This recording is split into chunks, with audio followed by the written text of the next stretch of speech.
10 heures tout l'été, 100% évasion.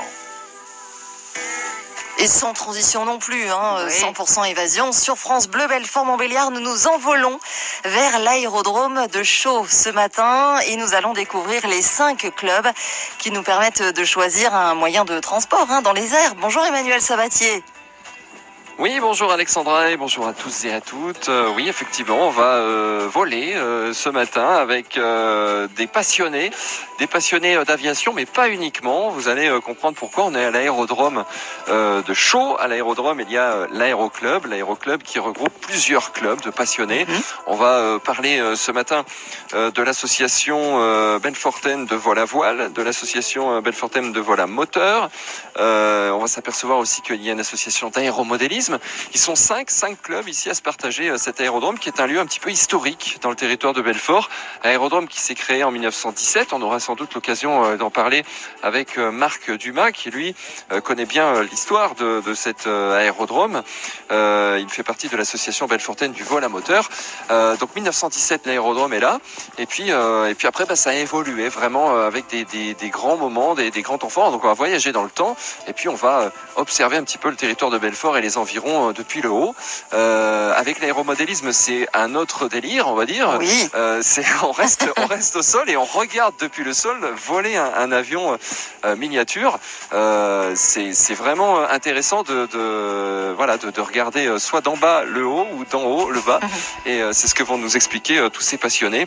Le temps est bon. Je ne sais pas si c'est un temps pour voler, en tout cas, mais quand vous avez prononcé le mot instable dans la météo, tout le monde a râlé, évidemment.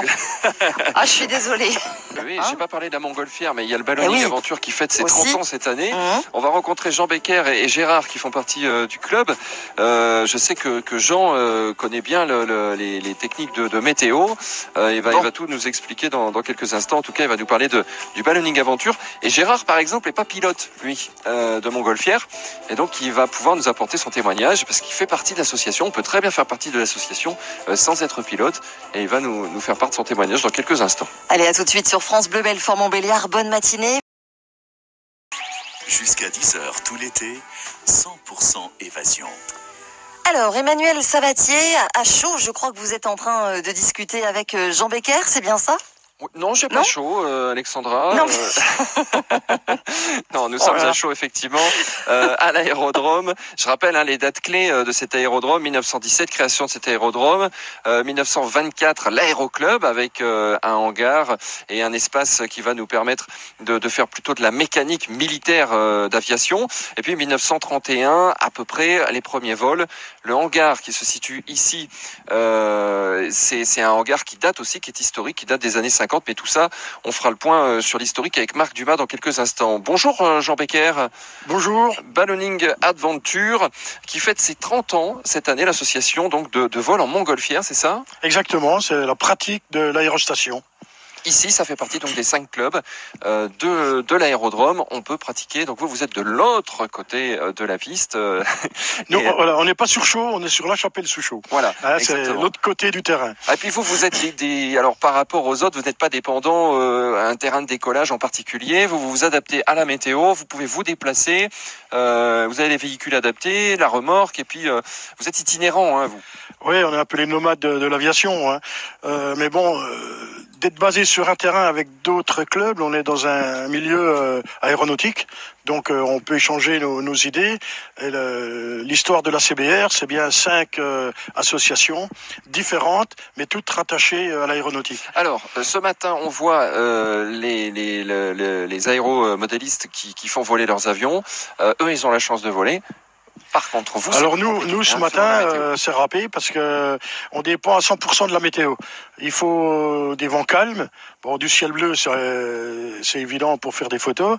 Mais je veux dire que ce matin, nous, comme on vole sur les contreforts des Vosges, on pouvait pas voler du tout, étant donné qu'à cette heure-ci, les montagnes sont encore accrochées aux nuages, ou les nuages sont accrochés aux montagnes. Donc, on peut pas voler, les conditions ne sont pas réunies.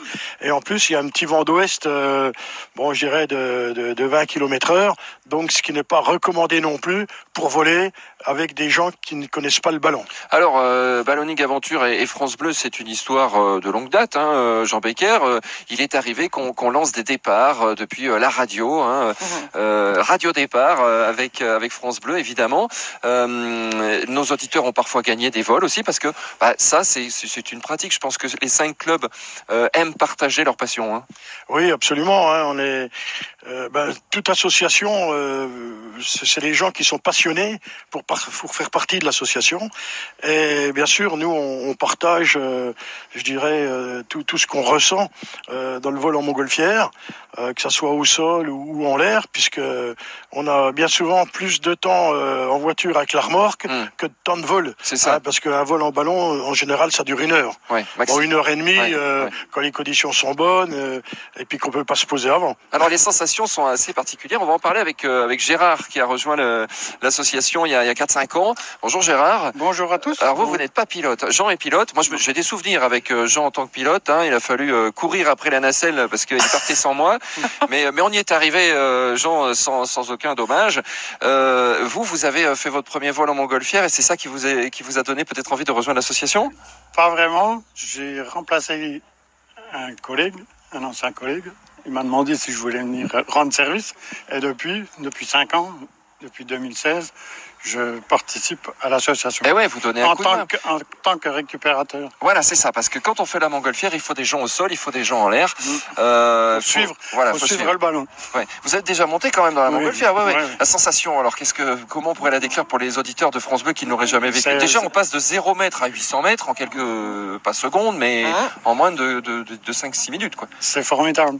Une fois qu'on est en l'air comme ça, on n'a pas de bruit, rien du tout. On a le paysage sous les yeux. Et il paraît qu'on n'a pas le vertige. Ah non, moi je peux vous dire que j'ai le vertige en montant sur des plateformes ou sur des échelles. Mais dès que je suis dans le ballon, j'ai plus le vertige. Bon, et alors ça vous tente pas avec le temps? On n'est pas rattaché au sol. Mais c'est ça. Et avec le temps, ça fait 5 ans que vous êtes dans l'association, ça vous tenterait pas de passer pilote? Non. Non. Je suis trop âgé. Jean, il n'y a pas d'âge pour piloter une montgolfière, enfin. Je me sens pas l'âme à piloter. Ah oui, vous ne sentez pas, d'accord. Jean, il n'y a pas d'âge. Alors maintenant, si, il y a quand même des âges. Hein, il faut avoir au moins 17 ans. Oui, dans ce sens-là. Voilà, oui. dans ce sens-là. Hein, bon, après, c'est une question de santé. Hein, tous les ans, on passe une visite médicale aéronautique. Voilà, un petit check-up pour savoir si on est apte à voler. Donc, c'est un médecin agréé par l'aéronautique, par la DGAC, Direction Générale de l'Aviation Civile, qui délivre un certificat pour dire qu'on est apte à voler. Voilà. Mais bon, c'est vrai qu'aujourd'hui, même pour passer pilote, ça devient très difficile depuis 2018 parce qu'il y a une nouvelle réglementation aérienne qui change tous les 6 mois. Et même pour voler en tant que pilote, ça devient vraiment difficile parce que on fait plus d'administration que de temps de vol. Voilà un premier témoignage, un premier club qu'on a découvert ce matin dans 100% Évasion. Merci Gérard, merci Jean. Passez une bonne journée sur la terre ferme. Voilà, merci bien. Et puis à la prochaine dans les airs. À bientôt, merci. Dans quelques instants, on ira dans l'air justement, Alexandra, avec les personnes qui s'occupent du vol à voile et du vol à moteur. 100% Évasion avec Emmanuel Sabatier. Vous nous faites voler ce matin. Nous découvrons les clubs qui font l'aéroclub et qu'on va retrouver sur l'aérodrome de Chaux dans le territoire de Belfort. Et vous nous faites découvrir là tout de suite l'ULM, c'est ça ? Alors, on est avec Marc Dumas. Lui, il est de l'association belfortaine de vol moteur. Alors, l'ULM, c'est encore autre chose et nous irons, même s'il y a des ULM qui ressemblent à des petits avions, Jean-Claude Siffer nous en parlera de TT90. C'est un autre club. Ce sera plus tard. Voilà, lui va nous parler des ULM qu'on connaît, hein, évidemment, ceux qu'on voit avec cette toile en forme de boomerang ou en forme de V. Et puis, il va nous parler aussi des ULM qui sont tout à fait ressemblants à des avions. Là, on va vraiment parler des petits avions à moteur avec Marc. Bonjour Marc. Bonjour. Voilà, on est à proximité de ce hangar Pégou. Un mot sur Adolphe Pégou qui est en photo, là. Bien, Adolphe Pégou, c'est le premier pilote qui a fait un looping. Waouh. Voilà, il est passé par ici ou il était pilote pendant la Première Guerre et il est mort à un petit croix près de Belfort en 1914. Et le premier pilote français à avoir fait un looping alors. Voilà. Ah bah ça c'est bien, on peut déjà voilà un premier point d'histoire très important ici sur la commune de Chaux et son territoire de Belfort. Alors ce hangar, on en a parlé il y a quelques instants, il existe depuis 1950, il est historique en 2 mots parce qu'on n'a que 5 minutes malheureusement Marc. Les temps forts, je le disais, l'aérodrome 1917, l'aéroclub 1924, on faisait de la mécanique militaire et les premiers vols c'est début des années 30. Oui, parce qu'en 1924 le terrain était interdit à l'aviation civile, on va dire, et donc de 1924 à 1931, le club a fait de la mécanique avion. Voilà, et on a pu voler à partir de 1931. Voilà, le hangar 1950, et depuis, c'est toujours le même hangar, c'est comme ça, c'est dans son jus. Voilà, il fait 2000 mètres carrés, et c'est un dommage de guerre. Et là, vous le partagez donc avec l'autre association de vol à voile, hein. Ça c'est les planeurs. Voilà. Ok, Marc, pour l'association Belfortaine de vol moteur, on peut se diriger vers le hangar, il n'y a pas de souci. Parlez-nous un petit peu des avions qui sont ici. Il y en a un qui est tout neuf d'ailleurs. Voilà, nous avons 5 avions qui vont de 120 à 180 chevaux. Parmi ces avions, nous avons 4 DR400 qui sont des avions français fabriqués à Darrois. Et nous en avons reçu un tout neuf vendredi dernier. C'est un DR401 160 chevaux. Alors, on nous disait, il y a quelques instants, Jean nous disait qu'à partir de 17 ans, on peut être pilote de montgolfière, même si voilà, ça devient de plus en plus compliqué, la législation aérienne. Un avion comme celui-ci, ce pilote, on peut apprendre à piloter, évidemment, il y a une école de pilotage, et on peut apprendre, quand on a 15-16 ans aussi. Voilà, à partir de 15 ans, on peut être lâché sur un avion à partir de 15 ans, et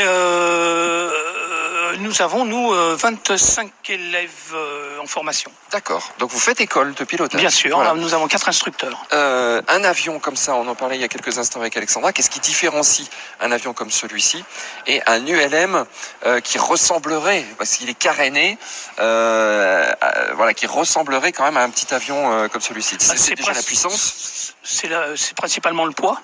Parce que c'est ultra léger motorisé, donc c'est principalement le poids. Les puissances, nous, en aviation, on va rarement en dessous de 100 chevaux. Nous, nos avions font 120 chevaux minimum. Le nombre de places, on a généralement 4 places, même si on ne peut pas toujours les utiliser toutes en fonction de la charge en carburant.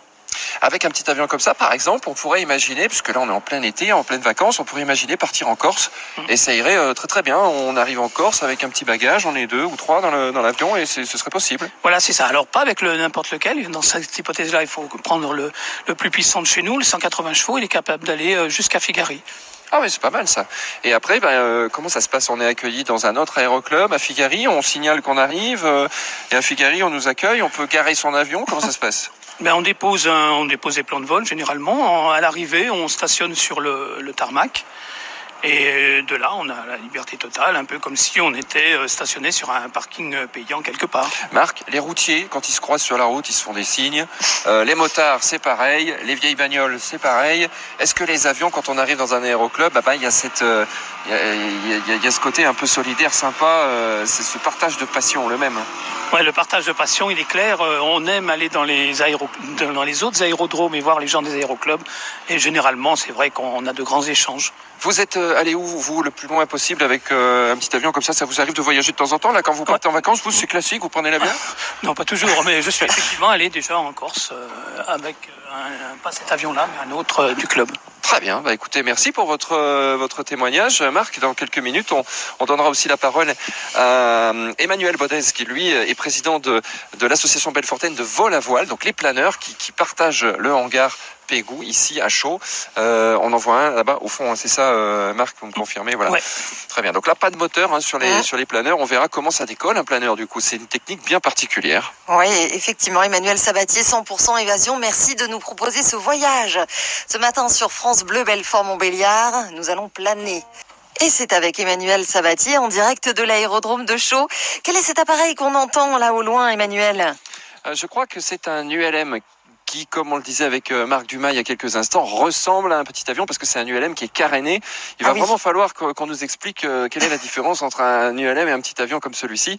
Il y a encore plus petit comme avion. On en parlera tout à l'heure avec Michel Thierry qui lui s'occupe des aéromodélistes et qui se régale. Cet après-midi, on a vu un hélicoptère. Ce matin, Emmanuel, on est bien le matin. Ce matin, oui, pardon, oui, ce oui. matin. Faites peur. On est avec Emmanuel Baudez et président de l'association Belfortaine de vol à voile.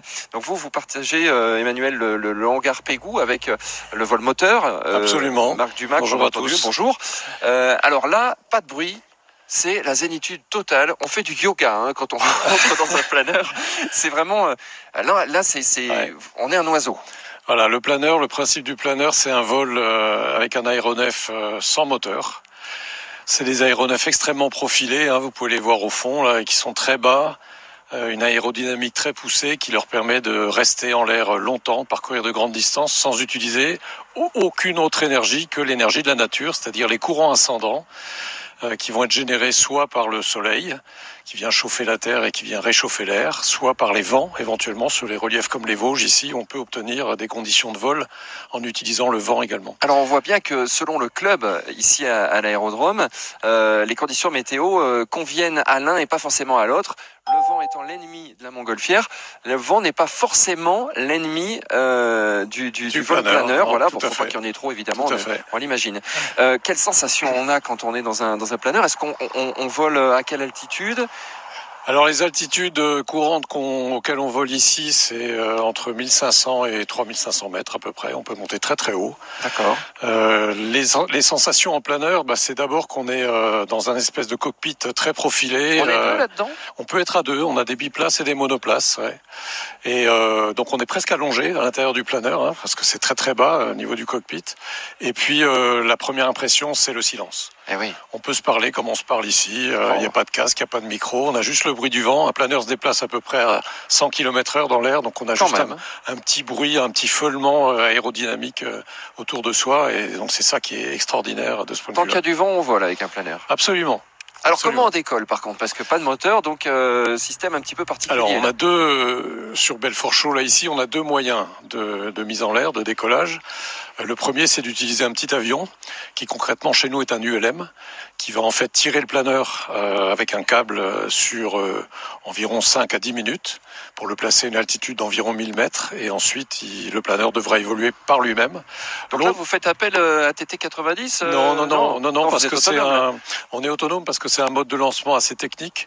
Les pilotes ULM sont pas forcément pilotes remorquage planeur, c'est très particulier au niveau technique. Donc on est autonome, on a un ULM, là on le voit ici juste derrière nous, et on a des pilotes qui sont qualifiés pour faire ce mode de lancement. Alors ça c'est le premier mode. Ça c'est le premier mode. Le deuxième c'est celui qu'on voit juste à côté, on appelle ça un treuil. En fait c'est un câble qu'on va dérouler sur toute la longueur du terrain, sur pratiquement 1000 mètres. Un câble métallique, on va accrocher le planeur au câble et on va le tirer avec un moteur, bien sûr.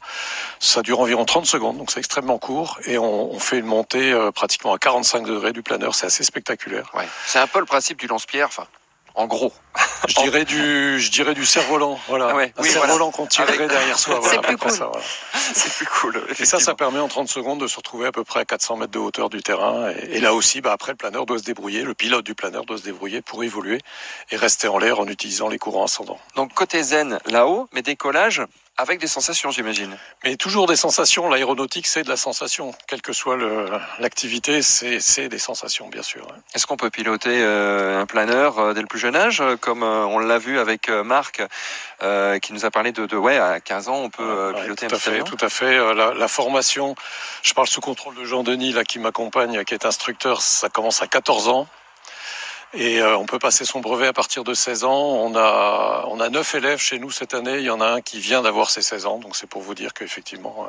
Alors une toute petite minute avec Jean Denis qui a fait le déplacement. Bonjour Jean Denis, instructeur donc en vol à voile. Vous avez donc dans le club des jeunes qui sont intéressés par cette activité? Des jeunes et des moins jeunes, puisque c'est une activité qu'on pratique, je dirais, de 14 à 77 ans, si on peut dire. Donc à partir du moment... Est-ce que vous avez un check-up également pour l'état de santé, comme nous parlait Jean? Du moment où on répond aux conditions médicales, on peut pratiquer le vol à voile. Tout simplement.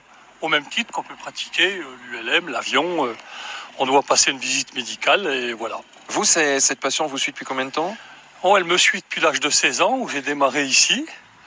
J'ai eu la chance d'en faire mon métier puisque j'ai été cadre technique pour la Fédération française de vol à voile. Donc ça fait plus de 50 ans que je pratique le vol à voile et que je suis instructeur bien sûr au club depuis. Voilà, donc là on est dans les conditions de sécurité optimales avec quelqu'un qui a partagé ça toute sa vie. Je pense qu'il n'y a pas de problème. Si on suit les conseils de Jean-Denis, pas de crash, tout va bien. Voilà, donc j'ai eu le privilège de former quasiment tous les instructeurs du club ici, quoi. Ah bah c'est chouette. Merci Jean-Denis d'être passé ce matin à l'aérodrome. On va poursuivre notre 100% évasion avec dans quelques instants justement les ULM. On va aller rejoindre les ULM dans le second hangar. Les ULM, il y en a un qui démarre. J'espère que je vais pas rater le décollage comme avec le ballon, la montgolfière. Hein. Tout de suite. Et puis l'ambiance sur France Bleu Belfort-Montbéliard, 100% évasion. Merci à vous. 100% évasion sur France Bleu Belfort-Montbéliard. Et sur France Bleu Belfort-Montbéliard, nous sommes ce matin, grâce à vous, Emmanuel Sabatier, à l'aérodrome de Chaux. Et vous allez nous expliquer ce qu'est un ULM. Oui, exactement, avec Jean-Claude Siffert, qui est président de TT90. C'est donc l'ULM, ce qu'on appelle communément les ULM, mais vous allez voir que c'est plus compliqué que ça. Il y a plusieurs catégories d'appareils volants qu'on peut appeler ULM. Bonjour Jean-Claude. Bonjour. 6 catégories en tout. Ici, on peut en faire voler 3. Il y en a 3 qui sont représentés sur ces 6 catégories. Qu'est-ce qu'on appelle ULM et qu'est-ce qu'on retrouve ici sur l'aérodrome de Chaux? Alors sur l'aérodrome de Chaux, on retrouve 3 catégories d'ULM qui sont les pendulaires. Alors ça ressemble à une aile delta qui est motorisée. Et on a une formation pendulaire, un instructeur pendulaire. C'est la forme de l'ULM classique. Classiquement, voilà. Oui, qui est l'ancêtre en fait de l'ULM, qui est issu du deltaplane au départ. Ensuite, on retrouve un ULM qui ressemble à des petits avions. Donc toujours biplace. Les ULM ne peuvent emporter que 2 personnes. Et ces petits avions ont des caractéristiques. Donc là, on en a un qui est en train de décoller. Vous voyez que le bruit est relativement acceptable. Oui, ça va. Ouais. Et ces petits avions, en fait, ont des performances de décollage et d'atterrissage très très courts. Avec l'appareil club, on peut décoller et atterrir en 90 mètres. Mais on va pas le faire. On a une piste de 900 mètres ici. D'accord. Voilà. Et par ailleurs, ces 3 axes les plus sophistiqués peuvent voler jusqu'à 300 km/h, c'est-à-dire qu'ils ont tout à fait les performances des avions biplaces. La 3e catégorie qu'on fait voler ici, c'est l'autogire. Alors, les autogires, c'est très ancien, ça date d'avant la guerre de 14-18, c'est Joan de la Cerva. En fait, on fait tourner une voilure qui assure la sustentation. Donc il y a un rotor et c'est poussé en fait par un moteur derrière. Et ça a des caractéristiques de vol très placide, puisque dans l'aérologie compliquée qu'on a maintenant, avec plus de chaleur, donc plus de moteur thermique, donc plus de turbulences. En fait, un rotor, ça cisaille les turbulences et donc c'est un vol très très calme. C'est assez curieux parce que quand on passe d'un club à l'autre, je sais pas, c'est l'impression que ça me donne moi ce matin dans 100% évasion, Alexandra, c'est que on a les personnes qui sont vraiment en contact avec la nature pour voler. Je pense aux planeurs, je pense aux montgolfières. On a les mécaniciens, les mécanos de l'aviation. Là, c'est vraiment le vol moteur. Ici, l'ULM, on est il y a un autre aspect. On vole avec des choses un petit peu. Alors, vous allez peut-être le prendre mal, mais un peu bricolé entre guillemets. Alors non, elles sont pas du tout bricolées. Ça paraît rudimentaire. Paraît rudimentaire et on se dit mais comment ça peut voler? Elles ont effectivement une technologie plus simple, donc plus simple, moins de panne. Nous avons aussi des parachutes qui ramènent tout l'appareil au sol si jamais il y a un problème. Ah donc, voilà. Si on est au-dessus d'une forêt, ça me plaît. Voilà, ça me plaît mieux. Donc c'est pas rudimentaire. Nous sommes équipés ils n'ont pas de parachute à côté. Non, ils n'ont pas de parachute. Eh ben, je vais rester avec vous, moi, Jean-Claude, ce matin. Oui. On est bien ici. Donc effectivement, il y a eu un gros effort de sécurisation des ULM qui ont toujours un régime déclaratif. Donc c'est le fabricant en fait qui fait des dossiers administratifs et qui démontre que l'ULM est capable d'assurer la sécurité de ses passagers. Voilà, c'est lui qui le fait. Vous préférez parmi les trois ULM, les trois types que vous nous avez présentés, vous préférez quel vol, vous, Jean-Claude? Vous pratiquez lequel Alors, moi, je pratique tout, en fait, parce que quand on aime, on ne compte pas. Ouais. Mais effectivement, mon goût, je suis issu du deltaplane et du planeur. Mon goût, c'est le motoplaneur ULM, parce qu'au sein de la catégorie, à chaque fois, vous avez des possibilités de couper le moteur et puis de planer. Alors, l'ULM, en fait, c'est pas du tout comme l'avion, si vous voulez. On se rend d'un point A à un point B. Hein. On ne va pas du point A au point B. On regarde ce qu'il y a en dessous de nous, c'est une leçon de géographie, on se balade, c'est la balade, c'est le loisir aérien, on n'est pas pressé, hein. On cherche à voir ce qu'il y a en dessous. Et s'il y a un beau château qui est en dessous, eh ben on va tourner autour du beau château. Et on va pas se dire, mince, il faut que j'arrive à telle heure, à tel endroit. Ouais. Quelle autonomie on a avec un ULM? Alors, ça dépend des ULM entre 650 et 1200 km. D'accord, oui, donc on peut quand même bien regarder la région quand les conditions météo le permettent. Aujourd'hui, ça vole, hein. Donc pour les ULM, c'est pas trop dérangeant.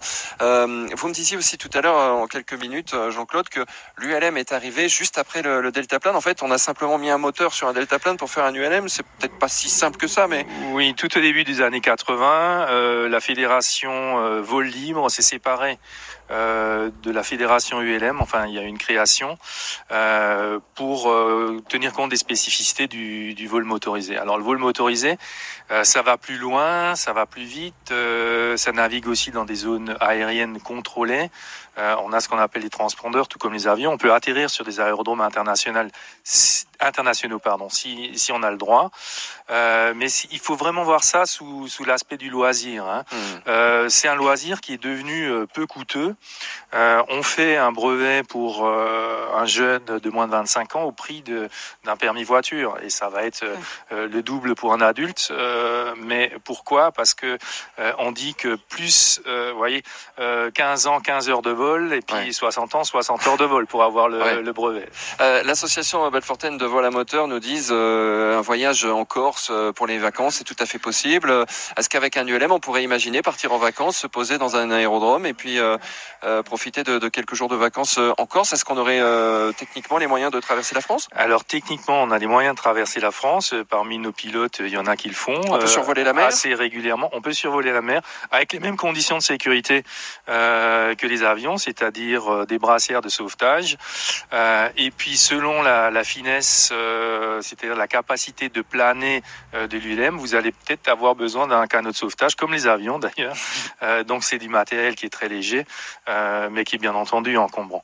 Alors les capacités de charge de l'ULM sont plus réduites que celles de l'avion, puisqu'on est limité à 2 places et en poids. Très bien. Merci Jean-Claude, on en a appris davantage sur l'ULM et on arrive à bien faire la différence entre tous ces clubs. Il en reste un dont on n'a pas parlé. Oui. Et là, je peux vous dire qu'on a gardé l'activité. Ça, tout commence par là, j'ai envie de dire. Je pense que voilà, la passion, c'est les grands enfants de l'aérodrome de Chaux. C'est ceux qui font piloter depuis le sol des petits avions. Il y avait un hélicoptère tout à l'heure qui pilotait. Et ça, c'est avec Michel Thierry qu'on va en parler dans quelques instants. L'aéromodélisme. Exactement, oui. Je peux rajouter. Non, je voulais dire qu'il y en a beaucoup qui viennent du monde du modélisme. Ah oui, oui, alors il y a Jean-Claude qui me dit qu'effectivement les passerelles sont toutes petites et qu'il y a beaucoup de gens de l'aéromodélisme qui ensuite viennent à l'ULM, bien entendu, parce que c'est des patients qui sont tout à fait... Et on leur fait du tarif réduit au départ. Et ils ont des tarifs réduits, évidemment. Merci. Merci Jean-Claude. Et à tout de suite, Alexandra. Oui, à tout de suite dans le monde des airs, 100% évasion sur France Bleu Belfort-Montbéliard. Nous sommes à l'aérodrome de Chaux.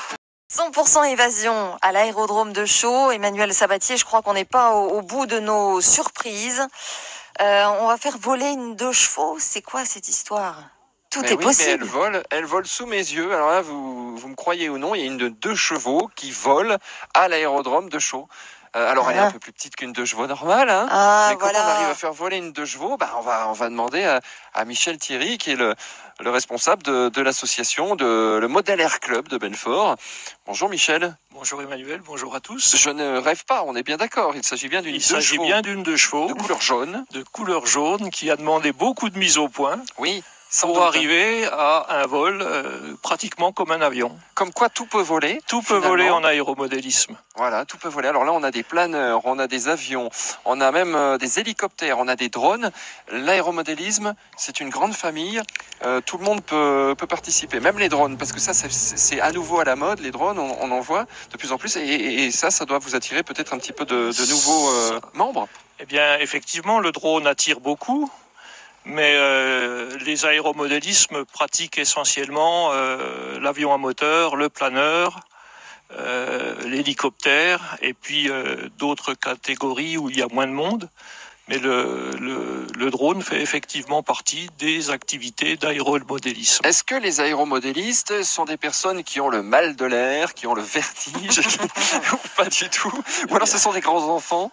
Eh bien, on vient à l'aéromodélisme quand on est jeune et quand on est moins jeune. Oui. Oui. Quand on est jeune, parce que on est venu sur le terrain d'aviation et qu'on a vu des avions voler et puis qu'on a envie de les piloter. Et puis quand on est moins jeune, parce que c'est une activité de bricolage qui nécessite beaucoup d'heures de construction, ouais, donc ça permet d'occuper le temps à la maison. La fierté du modéliste, c'est qu'il va construire. D'ailleurs, on va se rapprocher du pilote de 2 chevaux, si vous voulez bien, Michel. C'est construction, et après, c'est les petits réglages, on affine pour pouvoir faire voler la machine. C'est ça, c'est ça, oui. C'est ça la passion. C'est ça. Et puis à l'occasion, quand ça se passe mal, on casse aussi. Comment il s'appelle le conducteur de la 2 chevaux? Alors c'est Christian. Bonjour Christian. Bonjour. On va vous passer le micro une seconde. On vous a vu à l'œuvre il y a quelques instants. Les auditeurs ne vous ont pas vu, mais on a bien expliqué de quoi il s'agit. C'est incroyable. Il y a une hélice, un petit moteur, une roue, et puis finalement après du polystyrène pour. Tout à fait. C'est du polystyrène expansé. Voilà. Et c'est vous qui l'avez fabriqué alors là 2 chevaux? Ah oui. On a des plans. On se fie au plan, on découpe, on assemble, et puis on essaye de voler en faisant des réglages, c'est-à-dire le réglage principal qui est le centrage pour être bien voler bien à plat, on va dire. Hein. Combien de temps en tout entre faire les plans, construire la maquette, installer le système qui est l'hélice qui va lui permettre de voler et finalement les premières minutes de vol, combien de temps pour construire ça? Eh ben on va dire 6-7 heures de temps. Ça va. Oui, il y a des vous allez me dire 6-7 ans, avez peur. 6-7 heures, il y a des gens beaucoup plus rapides que moi. On a un spécialiste qui a comme on dit, les moustachus qui ont plus de 40 ans de pratique de modélisme, qui vous construisent cette 2 chevaux en 3 soirées. Oh là là. Alors est-ce qu'on peut voir, est-ce qu'on peut terminer avec le décollage d'un hélicoptère? C'est possible, Michel? Je sais pas si on est très très réactif, si ça peut décoller en quelques secondes. Alors c'est parti. Il nous reste, j'espère que ça vous a plu. Il nous reste 30 secondes, Emmanuel, voilà, juste pour indiquer 30 secondes. Voilà. 30 secondes, mais ici les records, vous avez vu, depuis ce matin on fait que des records. On arrive à faire voler une 2 chevaux. Alors 30 secondes pour démarrer un hélicoptère, je peux vous dire que c'est déjà fait. Je dis ça, c'est pas tout à fait fait quand même, Michel. C'est pas tout à fait fait, oui. Mais là on va voir le démarrage qui est piloté depuis le poste de commande. Ça doit être particulièrement compliqué. Hein. Le pilote là, il est chevronné parce qu'on l'a vu de piloter un drone, il était très stable son drone, mais alors l'hélicoptère c'est quand même. L'hélicoptère c'est difficile à piloter. C'est très difficile à piloter. On vous écoute. Parce qu'à la radio, on n'a pas les images. Donc là. Ça démarre automatiquement, comment ça se passe? Parce que là, ça va fumer. On va se quitter là-dessus, on va se quitter sur le décollage. Emmanuel, soyez prudent. Hein. Ouais, c'est de l'aéromodélisme, tout va bien. L'hélicoptère, il faut faire attention, il faut se baisser. Oui, c'est mieux. Donc les auditeurs peuvent venir nous voir sur le terrain de show. Ça décolle, il y a une flamme, ça devrait aller. Je vous dis à demain, Alexandra. Oui, on dirait que vous vous envolez, Emmanuel. C'est magique, c'est trop bien. Oh là là là là. Salut, à demain. À demain dans 100% évasion. 100% évasion sur France Bleu Belfort Montbéliard. Allez, on va cuisiner ensemble dans un instant. Bonne matinée, il est 10h.